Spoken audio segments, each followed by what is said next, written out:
오늘 이 새벽 우리는 고린도전서 3장 1절로 15절 말씀 읽었습니다.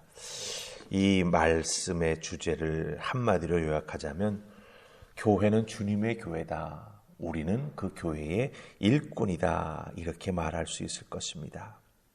예수님은 예수님의 교회를 세우시겠다 말씀하셨습니다. 성경에 보면 내 교회를 세우시겠다고 정확하게 말씀하셨어요. 즉 교회가 무엇을 위해 존재하며 무엇을 해야 할지를 이 한마디로 딱 규정해 주셨습니다. 주님이 원하시는 것, 주님이 바라시는 것, 주님께서 이 땅에서 이루고자 하시는 것을 이루어 드리는 것이 바로 교회가 해야 될 사명이며 존재의 목적이 된다라고 하는 것이죠. 사도 바울은 고린도에 가서 자기 자신이 복음 증거에서 세운 이 고린도 교회가 바로 예수 그리스도의 교회다라고 말합니다. 자기는 거기에 물 준 것밖에 안 된다라고 하는 것이죠. 사도 바울이 왜 이렇게 자기 자신의 역할은 최소한으로 줄이고 교회의 터가 그리스도이시다, 이 교회는 주님의 교회이다라고 하는 것을 강조하는 것일까요? 고린도 교회 교인들이 이 주님이 세우신 교회의 터를 감히 인간의 터로 바꾸어 놓았기 때문입니다. 그리스도의 교회, 곧 그 교회의 터는 주님이신데 그것을 인간의 터로 바꾸어 놓았기 때문이죠. 사람의 이름을 붙여가면서 주님의 교회를 사람의 교회로 만들어버렸다라고 하는 것이죠. 쉽게 말하면 바울의 이름이 거기에 나옵니다. 바로 베드로의 이름이 나옵니다. 바나바의 이름이 나옵니다. 심지어 그리스도라고 하는 이름도 나온다라고 하는 것이죠. 그러니까 이들이 주님의 몸된 교회를 바라보면서 이렇게 사람의 이름을 들먹이는 것 자체가 무엇입니까? 교회를 잘못 이해하고 있다라고 하는 것이죠. 그런데 이들은 아주 잘하고 있다고 생각하고 있다라고 하는 것입니다. 왜 고린도 교인들은 사람의 이름을 교회에다가 붙이면서 자기들이 잘하고 있다고 생각했을까요? 사도 바울은 그것을 오늘 말씀 속에서 너희들은 젖먹이이기 때문에 그렇게 하고 있다라고 말하고 있습니다. 너희들은 아직까지도 젖밖에 먹을 수 없는 영적으로 성장하지 못한 어린아이에 불과해서 이와 같이 육신에 속한 것들 다 내려놓지 못하고 오히려 교회에다가 자꾸 육신적인 것을 더하고 있다라고 사도 바울은 말하고 있습니다. 이 사도 바울의 지적을 우리는 한번 잘 생각해 볼 필요가 있습니다. 오늘날 우리가 이 교회 안에서 신앙생활을 해 나아갑니다. 가끔 다른 교회에서 들려오는 소식이 어떤 소식들이 들려옵니까? 주의 몸된 교회인데 그 위에 자꾸 인간의 공력이 더해지고 인간의 이름이 더해지고 인간의 욕심이 더해지면서 그 교회가 갑작스럽게 인간의 이름이 붙여져 버리는 그런 안타까운 모습을 보게 된다라고 하는 것이죠. 우리 하늘품 화평교회가 그런 교회가 되지 않기 위해서 오늘 주신 말씀 속에서 고린도 교회 교인들이 무엇을 실수했는지, 그들이 왜 사도 바울로부터 젖먹이라고 하는 소리를 들을 수밖에 없었는지, 그것을 피하기 위해서는 우리가 무엇을 어떻게 해야 할 것인가. 새벽이라 우리가 길게 살피지는 못하지만 이 사도 바울이 오늘 말씀을 통해서 권면하는 내용들을 우리가 잘 살필 필요가 있다고 하는 거죠. 그래서 말씀을 통해서 먼저 깨달았으니 저희가 먼저 각성하고 기도하면서 정말 주님의 교회로 이 하늘품 화평교회가 세워져 나아갈 수 있도록 헌신하는 우리가 될 수 있기를 간절히 소망하면서 우리 말씀 조금 더 잘 살펴보십시다. 사도 바울이 왜 이렇게 어린아이와 같은 존재라고 고린도 교회 교인들을 표현할까요? 여러 가지 이유가 있겠지만 오늘 말씀 속에 그 2절에 나와 있습니다. 우리 2절 중심으로 한번 살펴보십시다. 자, 우리 3장 2절입니다. 자, 찾으셨습니까? 같이 읽습니다. 시작. 내가 너희를 젖으로 먹이고 밥으로 아니하였노니 이는 너희가 감당하지 못하였음이거니와 지금도 못하리라. 아멘. 사도 바울이 내가 너희를 젖으로 먹였다라고 말합니다. 여기서 젖으로라고 하는 이 표현은 물론 비유적인 표현이죠. 예수 그리스도를 전혀 모르던 사람들, 문화적으로 우상 숭배에 푹 쩔어서 살던 사람들, 그것이 진정 좋은 삶인 줄 알고 평생을 거기에 투자해 오면서 살았던 사람들이 예수 그리스도의 복음을 처음 듣게 됩니다. 그것이 잘못된 것이고 그것을 지향해 나아가는 것이 바로 죄를 짓는 것이라고 하는 것을 듣게 되니 사실은 이해가 되지 않고 받아들여지기가 쉽지 않죠. 그래서 사도 바울은 젖부터 먹이기 시작했습니다. 무엇을 의미합니까? 기독교 복음의 가장 기초적이고 기본적인 것. 예수님을 왜 그리스도라 불러야 하는지, 하나님이 왜 우리의 아버지가 되시는지, 성령께서 왜 우리 속에 거주하여 내주해 주시는지, 그런 것들 하나하나 우리 기독교의 가장 ABC를 하나하나 그들에게 젖으로 가르쳐 주었다라고 하는 것입니다. 그렇다고 한다면 그 젖을 먹었으면 어떻게 해야 됩니까? 그 젖을 먹고 깨달아라, 성장하고 자라고 바뀌어야 했었지요. 그런데 사도 바울이 열심히 가르쳤지만 기독교의 기초적인 진리를 통해서 변화가 분명히 일어나야 하지만 그들에게는 그런 변화가 제대로 일어나지 못했던 것 같아요. 이 내가 너희를 젖으로 먹이고 라고 하는 표현이 나오지 않습니까? 근데 여기서 먹이고라고 하는 이 표현은 사도 바울이 과거의 고린도 교회 성도들을 젖으로 먹였던 것을 말합니다. 내가 너희들 과거에 이렇게 열심히 젖으로 먹이지 않았었냐. 사도행전 18장 11절 보면은 사도 바울의 전도 여행에서 이 고린도에서 두 번째로 오래 머문 도시가 고린도입니다. 에베소에서 3년을 머물렀고 고린도에서 1년 반을 머물렀습니다. 그만큼 에베소 교인들을 잘 양육하기 위해서 사도 바울이 애쓰고 수고했던 것이죠. 사도 바울이 열심히 가르칠 때에는 이 젖을 잘 받아먹는 것 같았습니다. 조금 성장하는 것 같았습니다.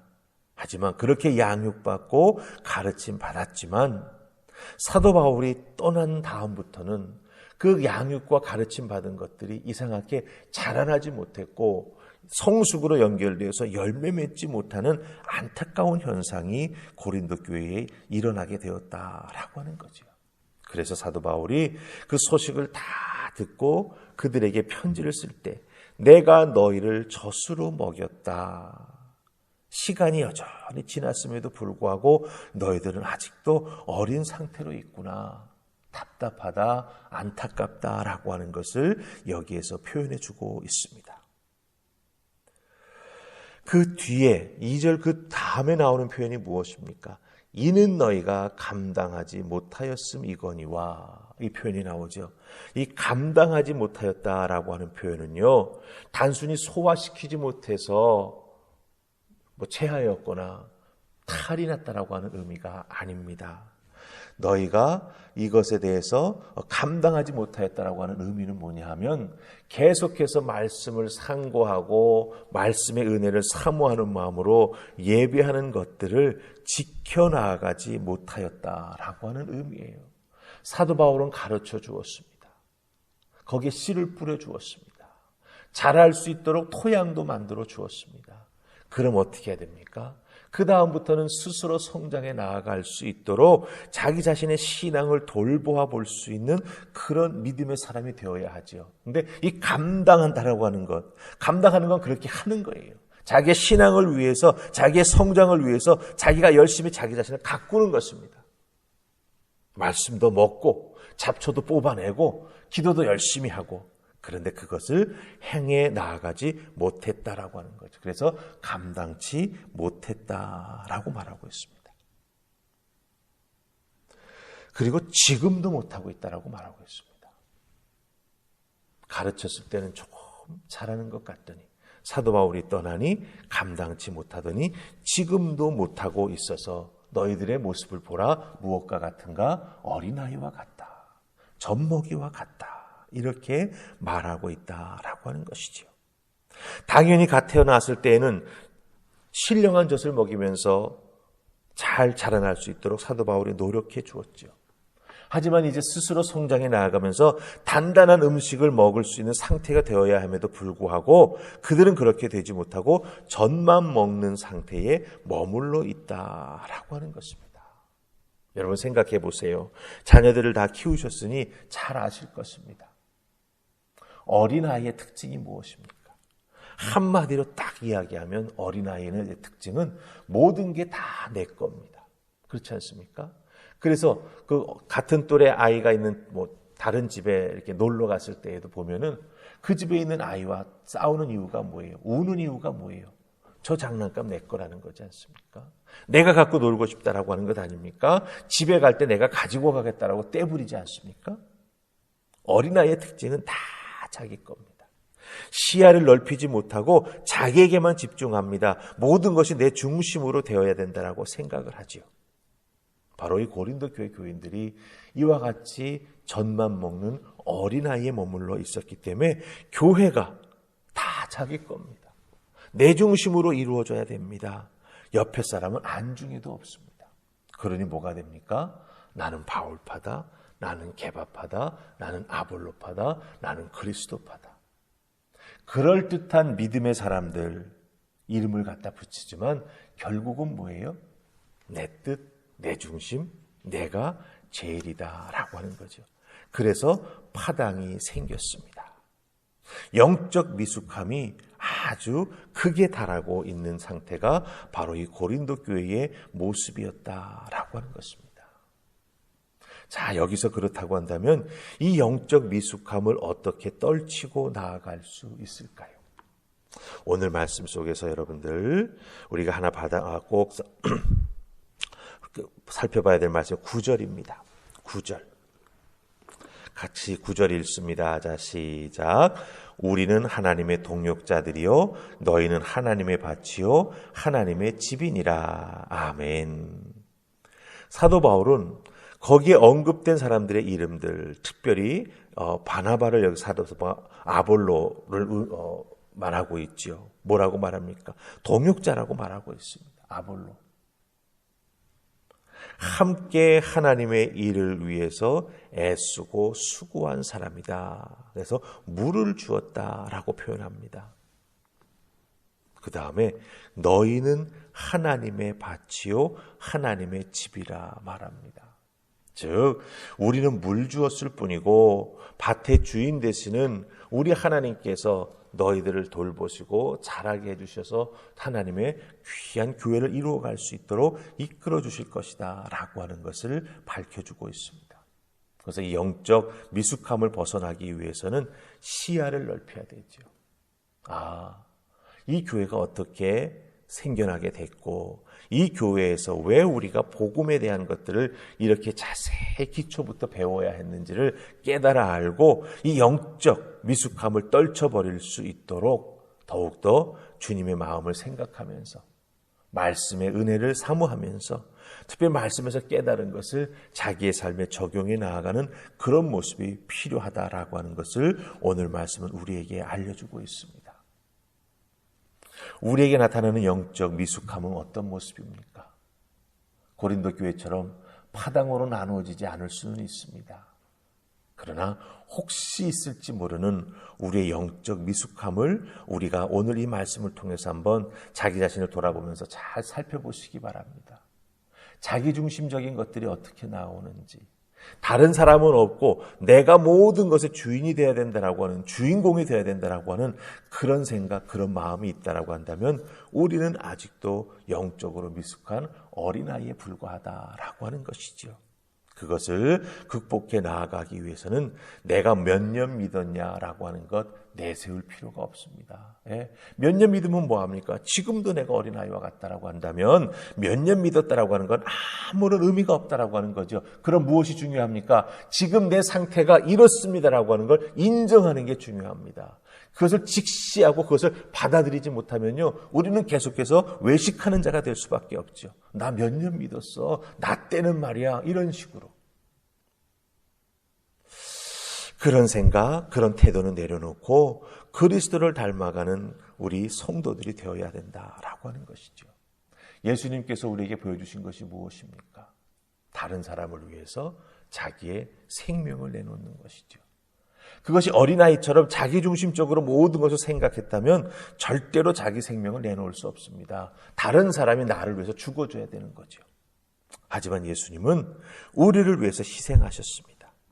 그것 하나만 기억한다면 우리는 이 영적 미성숙, 어린아이와 같은 우리들의 신앙생활을 떨쳐버릴 수 있다는 것 여러분 꼭 기억하시고 정말 영적으로 성장하기 위해 조금만 더 열린 마음으로 애쓰고 수고한다면 우리는 이제 젖만 먹는 인생이 아니라 딱딱한 말씀도 또한 신령한 젖도 더욱더 깊이 먹고 마실 수 있는 하나님의 사람들이 된다라고 하는 것 꼭 기억하시고 더욱더 주님 앞에 겸손한 마음으로 도와달라고 기도하며 믿음의 성장을 위해서 간절한 마음으로 나아가는 여러분들 되시기를 주님의 이름으로 축원합니다. 아멘. 기도하십시다.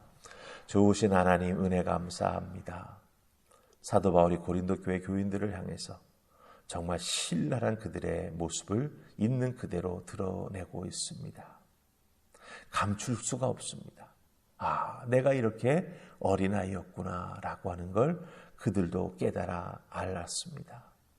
오늘 이 말씀에 우리의 모습을 비추어 보면서 혹시 나에게 이런 어린아이와 같은 모습은 없는지 돌아보게 하시고 혹시 그런 모습을 발견하게 된다라고 한다면 빨리 주님 앞에 달려나아가 그 어린아이와 같은 모습 내려놓는 우리가 되게 해주시옵소서. 그것마저도 우리의 힘으로 안 됩니다. 성령 하나님 강권하시사 그 어린아이와 같은 모습 내려놓게 하시고 주님의 모습 닮아 나아가는 우리가 되게 하여 주시옵소서. 그리하여 그 어린아이와 같은 우리들의 연약함을 넘어서서 주의 몸된 교회를 위해서 성숙한 그리스도인, 희생할 줄 아는 그리스도인, 나보다 너를 중하게 여길 수 있는 믿음의 사람들 다 되게 하여 주시옵소서. 감사하옵고 예수님 이름으로 기도하옵나이다. 아멘.